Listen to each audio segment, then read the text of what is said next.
আগের দিনের যে ম্যাটটি আমি তৈরি করেছিলাম পাটের দড়ি দিয়ে, তারই কিছু দড়ি আমার কাছে বেঁচে গিয়েছিল, আর সেই দড়ি দিয়েই কিন্তু আজকে একটি ওয়াল হ্যাঙ্গিং বানাবো। তবে এই ওয়াল হ্যাঙ্গিংটি বানানোর জন্য সবার প্রথমে কিন্তু আমি নিয়ে নিয়েছি ব্যাগের কাপড়। আর এখানে জানো তো, এই ব্যাগের কাপড়টি আমার অতিরিক্ত পাতলা হয়ে যাওয়াতে আমার প্রচণ্ড অসুবিধা হচ্ছিল।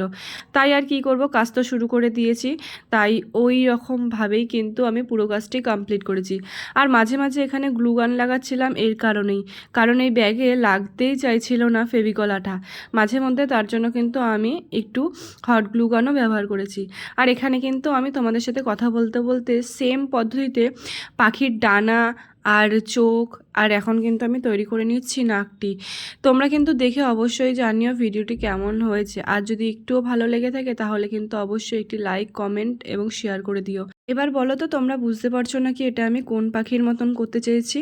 আর যদি তোমরা বুঝে থাকো তাহলে কিন্তু কমেন্ট বক্সে এসে অবশ্যই কমেন্ট করে জানিয়ে যে এই পাখিটির নাম কি। আজকের জন্য টাটা, দেখা হবে আবার নেক্সট কোনো ভিডিওতে।